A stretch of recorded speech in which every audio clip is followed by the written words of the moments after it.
ସକାଳୁ ଯେଉଁ ଆମେ ଫୁଲ ତୋଳନ୍ତି ଏଇଟା ଆମର କାମ ନୁହଁ, ଏଇଟା ହେଉଛି ଆମର ଗୋଟେ ଖୁସି ଯାହାକି ଆମ ଗଛର ଗୋଟେ ଫୁଲ ତୋଳିବା ସମୟରେ ଆମକୁ ଆଗ୍ରହ ବଢ଼େଇଥାଏ, ଆହୁରି ଗଛ ଲଗାଇବା ପାଇଁ ଉତ୍ସାହିତ କରିଥାଏ। ତ ଏଇଟା ତ ମୁଁ କହିବି ମୋ ପାଇଁ ସବୁଠୁ ଦୁନିଆର ବଡ଼ ଖୁସି। ଯେମିତି ଫୁଲ ତୋଳିବା ହଉ, ଗଛ ଲଗାଇବା ହଉ, ଏସବୁ ବହୁତ ବଡ଼ ବଡ଼ ଖୁସି ଥାଏ। ଯେମିତି ମନକୁ ହାଲକା ଲାଗେ, ଆହୁରି ଗଛ ଲଗାଇବାକୁ ଉତ୍ସାହିତ କରେ। ଆଜି ଠିକ୍ ସେମିତି ମୁଁ ଗଛରେ ସୁନ୍ଦର ସୁନ୍ଦର ସବୁ ଫୁଲକୁ ଦେଖିକି ମନଟା ବହୁତ ଖୁସିରେ ଭରି ହେଉଥିଲା। ଆଉ ଗଛରେ କଢ଼ ଆସିଲେ ନା, କଢ଼କୁ ପ୍ରଥମ କଢ଼ ଯେତେବେଳେ କୌଣସି ଗଛରେ ଆସେ ସେ କଢ଼କୁ ମୁଁ ବାରମ୍ବାର ଯାଇକି ଦେଖେ। ଆଉ କଢ଼ଟା ଯେତେବେଳେ ଫୁଲ ଫୁଟେ ତ ସେତେବେଳେ ତ ଇଚ୍ଛା ହୁଏନି କି ହାତ ଯାଏନି ବି ସେ ଫୁଲଟାକୁ ଛିଡ଼େଇବାକୁ, ଭାରି ସୁନ୍ଦର ଲାଗେ। ପୋଇଲୁ ଫୁଲ ହେଇଥାଏ, ଭାରି ସୁନ୍ଦର ଲାଗେ, ଦେଖିବାକୁ ବି ଭଲ ଲାଗେ। ଆଉ ତା ସାଥିରେ ତାକୁ ବାରମ୍ବାର ଧରିବାକୁ ବି ଇଚ୍ଛା ହୁଏ।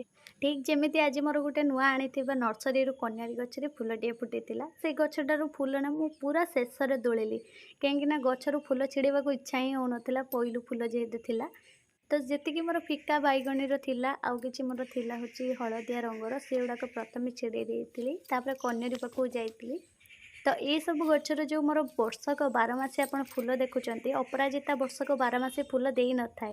ସେଇଟା କେବଳ ତା'ର ସମୟ ଆଉ ତା ମାସ ଆସିଲେ ହିଁ ଫୁଲ ଦେଇଥାଏ। କିନ୍ତୁ ମୋର ଏଇଠି ଯେଉଁ ବାରମାସୀ ଫୁଲ ପାଉଛି, କେତେବେଳେ ଫୁଲର ସାଇଜ୍ ଟିକେ ଛୋଟ ଆସୁଛି, କେତେବେଳେ ବଡ଼ ରହୁଛି।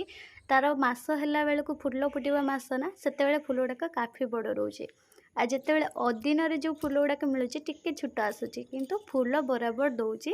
ତ ଏଇ ଫୁଲ ଫୁଟେଇବାର ରହସ୍ୟ ବି ଗୋଟେ ଅଛି। ଯେମିତି ଆମ ଗଛକୁ ଆମ ଭଳିଆ ଖାଦ୍ୟ ଦରକାର, ଯେମିତି ଖାଦ୍ୟ ସଠିକ୍ ଭାବରେ ଯଦି ପାଇବ, ସେ ଗଛ ଆମକୁ ବହୁତ ସାରା ଫୁଲ ଦେଇଥାଏ। ଗଛକୁ ପାୱାର ବୁଷ୍ଟ ମିଳେ, ଗଛକୁ ଭିଟାମିନ୍ ଯୁକ୍ତ ଖାଦ୍ୟ ମିଳେ, ଯାହାଦ୍ୱାରା ଗଛଟା ବି ଦେଖିବାକୁ ଭାରି ସୁନ୍ଦର ଲାଗେ।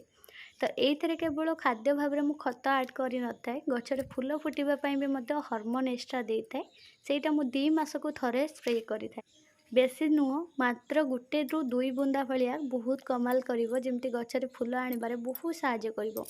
ତ ମୋର ଏଇଠି ଯେତେବେଳେ ଡେଙ୍ଗା ଡେଙ୍ଗା ଗଛର ଯେତେବେଳେ ହେଉଛି କାଟିବା ପାଇଁ ଯାଏ ନା, ମାଆ ମୋତେ ବହୁତ ମନା କରନ୍ତି, କାହିଁକିନା ଗଛରେ କଢ଼ ସବୁବେଳେ ଲଦା ହେଇକି ଥାଏ।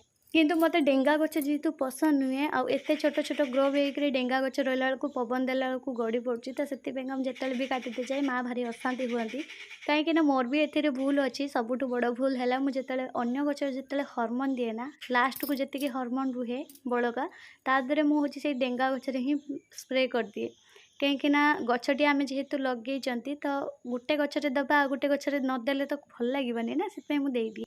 ଯେଉଁ ଭୁଲ ପାଇଁ ଆଜି ମୋର ଗଛ ଗୁଡ଼ାକରେ ସବୁବେଳେ ଲଗାତାର କଢ଼ ଲାଗି ରହୁଛି, ଆଉ ତାକୁ କାଟିବାକୁ ହିଁ ମୋର ହେଉଛି ମାଆଙ୍କର ହେଉଛି ମନ ଅଶାନ୍ତି ହେଉଛି। ଯେଉଁଥିପାଇଁ ଆଜି ଯାଏ ମୋର ଗଛ ଗୁଡ଼ାକ ରହିକି ପୁରା ଡେଙ୍ଗା ହେଇଗଲାଣି, ଆଉ କେତେଟା କୁଣ୍ଡ ବି ଏଇଭଳିଆ ପଡ଼ିକି ଭାଙ୍ଗିଗଲାଣି।